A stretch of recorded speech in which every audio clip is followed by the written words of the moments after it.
Hello and welcome to the Watering Hole. Thanks for checking out this clip. Don't forget to like and subscribe because that'll make the baby Jesus cry, and I know how much you guys love making the baby Jesus cry. And now this is one that I didn't really want to talk about this because fuck Hunter Biden's stories. It's so annoying, but it's Alexa, fairly new. please look up Hunter Biden's laptop. You want to see his dick? No, it's a TikTok. I don't know. Apparently Marjorie did. Yeah, she repeatedly. Apparently Marjorie's got a thing for that kind of thing. So much so she had to announce it to the world. Mm-hmm. Multiple times. So, yeah, if you recall, the whole Burisma prosecutor in Ukraine was corrupt and got fired, that Biden called for him to get fired or whatever. This whole thing was they were going to bribe the Bidens to, push through legislation in the states that would be beneficial to them or whatever. That was the whole thing. It came from a single FBI source who has now been charged with lying about Biden bribe claims. So the entire Hunter Biden is being paid by Ukrainian companies to do good things for Ukraine through his father. That whole thing is based on not the laptop, but this one guy that snitched to the FBI and then has been found out to have been lying.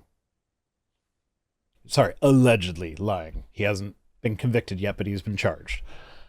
So, an ex-FBI informant has been charged with making false statements about an alleged bribery scheme involving Ukrainian company, President Joe Biden, and his son Hunter.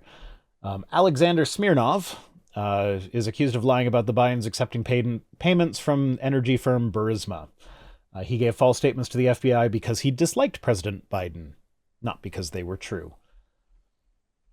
So there's a 37-page indictment released on Thursday. Special counsel David Weiss accused Mr. Smirnov of providing false derogatory information to the FBI about Mr. Biden and his son in June of 2020. This information was provided after Mr. Biden was cemented as a Democratic presidential candidate ahead of the 2020 election, prosecutor said. So it's very, very well timed for a smear campaign. And it was also after Mr. Smirnov had already expressed publicly that he didn't like Biden. So Smirnov claimed that in a series of meetings in 2015 and 16, Burisma officials said they hired the president's son, Hunter, to protect us through his dad from all kinds of problems. Smirnov claimed that the company had paid $5 million each to Biden and his son so that Hunter will take care of all those issues through his dad. But in reality, Smirnov had only spoken with Burisma officials in 2017, which was after Biden was no longer vice president. And it was also after the Ukrainian prosecutor general had been fired in February 2016. So that's the whole bribe thing. It was supposed to be bribing Biden to put pressure on Ukraine to fire that prosecutor general who was looking into Burisma. No, he wouldn't have had any way of knowing that prior to 2017, which is when Biden was no longer in office. So even if there were business dealings that were let's give Joe Biden and his son $5 million now, neither of them were in public office. So it doesn't matter. It's just businessmen doing business at that point. Donald says Alexander Smirnov, no relation to Yakov. And everybody's making vodka jokes in my chat. So, in other words, when Joe Biden had no ability to influence U.S. policy and when the prosecutor general was no longer in office, the indictment stated. Prosecutors added that Mr. Smirnov transformed his routine and unextraordinary business contact with Burisma in 2017 and later into bribery allegations against Joe Biden after expressing bias against the president and his candidacy. So what's funny about this is that this is the main piece of evidence that Republicans in Congress latched onto to try and do their impeachment thing of Biden. This is where the whole thing stems from. And it's confusing to me that this is what so when we talk about impeaching Trump, we almost always have a whole bunch of really concrete things. Like, these are the things he did in office. Here's a recording of a phone call that literally everybody has heard, where he says, "I just need you to find me more votes." Yeah, we bring up substantive things that we can go, yeah, no, these are not things that are becoming of a presidential candidate. Like, that's what happens. Yeah, that's what ends up getting brought up on the left. And then when it's Biden, when it's impeachment specifically, it's, well, you got to put on your tinfoil hat real quick. And if you put it on just right, you'll get the radio frequencies from the aliens that say that Biden did this with the Ukraine. Yeah. So we basically got the story covered. But my favorite part of all of this is that Smirnov made his allegations to the FBI.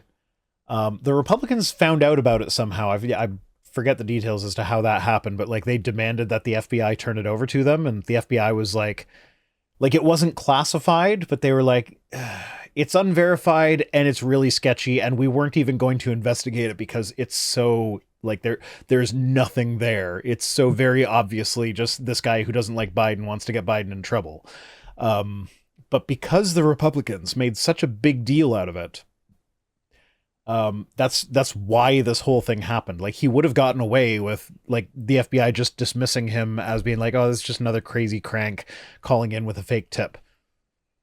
But because the Republicans made such a big deal about it, there are a bunch of like memos from Republicans to other Republicans about this thing that are like in the indictment, where they're like things that Republicans have said about this guy's claims are being used as evidence against this guy now. So like, he's their baby, and they have now just thrown him to the guillotine.